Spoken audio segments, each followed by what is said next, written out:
souvent aux questions de nos problèmes comme si ce sont des gens qui nous posent des questions. Nous ne répondons pas souvent aux questions de nos problèmes comme si c'était Dieu qui nous posait la question. Vous voyez la différence? Est-ce que quelqu'un comprend la différence? C'est Dieu qui te dit, ton problème là que tu as depuis, ton problème de ventre là, est-ce que tu penses qu'un jour tu peux accoucher? Amen. Quand c'est un voisin, tu peux lui dire, vraiment je vais te montrer les examens. C'est pas vrai? C'est vrai. Je vais te montrer le diagnostic du médecin. Le médecin a dit, comme on a coupé la trompe, c'est impossible. Mais quand Dieu pose la question, amen, il est écrit dans, je ne sais pas, Luc 1,37, que rien n'est impossible à Dieu.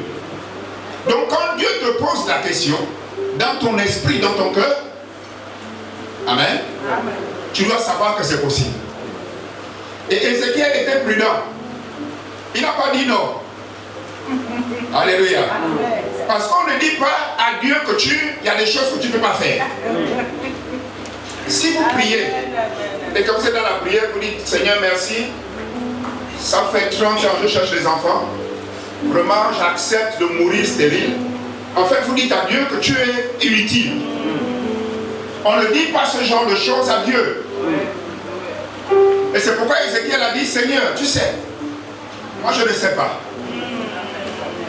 Amen. Amen. Ézéchiel était prudent. Mais quand vous sentez Ézéchiel répondre là, il n'est pas sûr. Oui. Sa logique, son raisonnement lui dit, des gens qui sont morts depuis des années, ils sont devenus des os, c'est impossible. Ok? C'est comme vous êtes parti au marché, vous avez acheté le capitaine, vous avez préparé, vous avez sucé, il reste les arêtes. Et on vous dit, ce capitaine peut-il encore bouger? Vous êtes conscient que c'est moi qui ai parti l'acheter, j'ai fait le bouillon, j'ai sucé, il reste les arêtes. Normalement, ce capitaine ne peut plus nager dans l'eau. Mais rien n'est impossible à Dieu. Amen. Et Ézéchiel dit, Seigneur, tu le sais. Amen. Il dit, non, moi je ne sais pas, mais tu le sais. Vous savez ce que Dieu lui a fait? Il dit, Dieu lui a fait passer auprès des eaux. C'est-à-dire qu'il était dans une vallée, c'est comme si vous êtes au portail de Minoubé, et tu sais que là-dedans, il y a des morts qui sont là depuis longtemps. Et puis il te dit, bon, mais du portail, c'est un peu loin. Peut-être que tu peux imaginer des choses. La Bible déclare qu'il lui a fait passer très près des corps. Il lui a fait passer très près du problème. Alléluia. Donc il a mesuré le profond problème. Il a mesuré que c'était grave.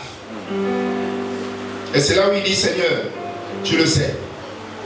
Moi je ne sais pas. Tu sais si c'est impossible, tu sais si c'est possible. Allez. Après il lui dit, verset 4, il me dit, prophétise sur ces eaux et dis-leur, ô semences desséchées, écoutez quoi? La parole de l'Éternel. Amen. Ô semences desséchées, écoutez quoi? La parole de l'Éternel. Stérilité, mon ventre qui ne donne pas d'enfant depuis longtemps. Je ne viens pas parler comme ça. Parce que lorsque tu fais l'orgueil et que tu te frappes la poitrine, rien n'arrivera. Amen. Amen. Mais prends la parole de l'Éternel et parle à ton problème. Alléluia. Il a dit écoutez la parole de l'Éternel. Mais à qui on a demandé de prophétiser? Dieu pouvait faire ce miracle sans Ézéchiel. Il n'avait pas besoin d'Ézéchiel. Dieu pouvait dire Ézéchiel, mets-toi à côté, tu vas voir comment je fais lever cette armée. Regarde seulement. Et il pouvait parler comme il a parlé à la Genèse. Il pouvait demander que les eaux se rassemblent de lui-même. Mais il a dit, je vais utiliser quelqu'un sur la terre. Alléluia. Dieu veut t'utiliser pour régler ton problème.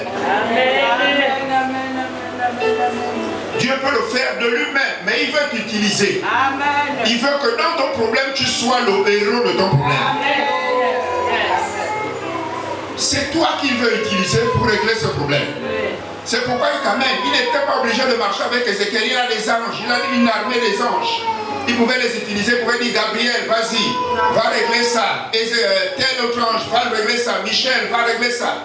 Mais il a pris un homme qui a un raisonnement humain, qui a des limites. Et il a dit, c'est toi qui as des limites qui va aller régler quelque chose de limité. Et il a dit, ça va se passer avec ta bouche. Ta bouche prend l'incrédulité. Prophétiser signifie dire quelque chose que Dieu te demande de dire. Amen. Alléluia. Amen. Nous marchons dans la foi et nous disons beaucoup de choses que Dieu ne nous demande pas de dire. Prophétiser, ce n'est pas imaginer des choses, c'est dire quelque chose que Dieu te demande de dire. Amen. Et c'est ce qu'on appelle prophétiser. Amen.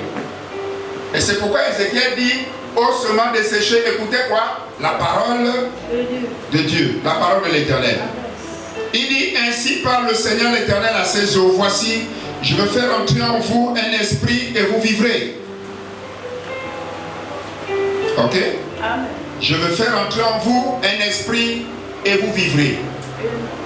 Lorsque tu parles à ton problème,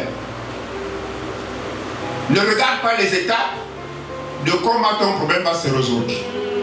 Regarde l'étape finale. Amen. Ok? Regarde quoi? L'étape finale. Quand tu regardes les étapes intermédiaires, l'incrédulité s'insère. Ok? L'incrédulité va s'insérer lorsque tu regardes les étapes intermédiaires. Tu dis, bon, je m'avais prié pour quelqu'un qui a le cancer. Comment cette personne va faire pour guérir? Est-ce que telle chose va d'abord se passer comme ça? Est-ce que telle chose va d'abord se passer comme ça? C'est pas ça ton problème. Ton problème, c'est l'étape finale. Amen. Parce que les étapes intermédiaires, si tu ne vois pas ton schéma se produire, l'incrédulité peut venir bloquer les choses. Les choses. Il y a une histoire comme ça dans la Bible de Naaman. Vous vous souvenez de Naaman? Le Syrien, le général syrien.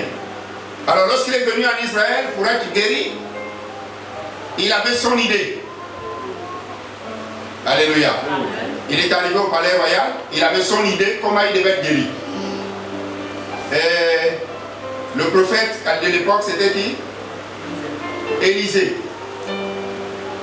Élisée lui a dit au roi, pourquoi as-tu déchiré tes vêtements?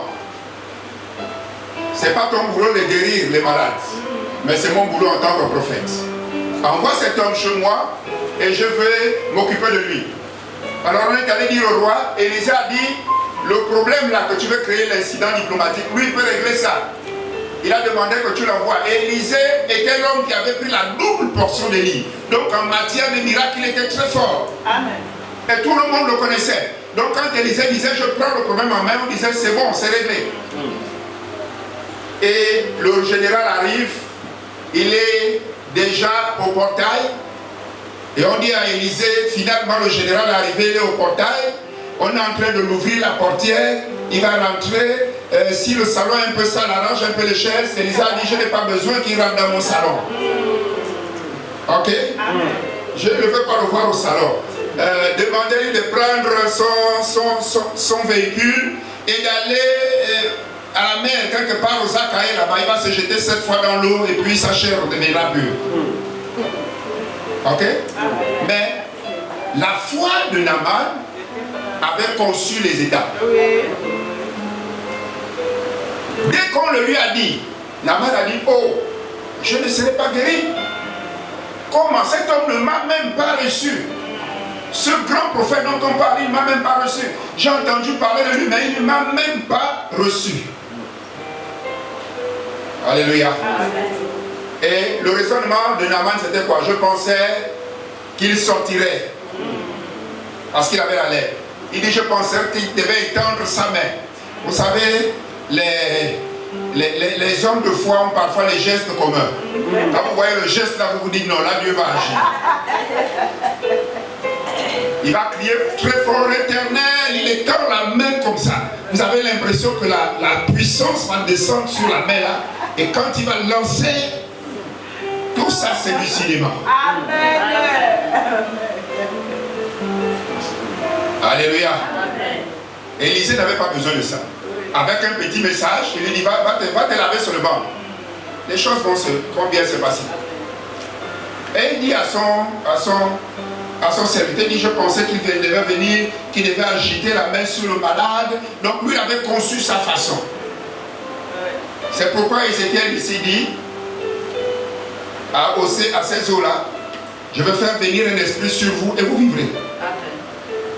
La façon dont ça va se passer, ce n'est pas mon problème.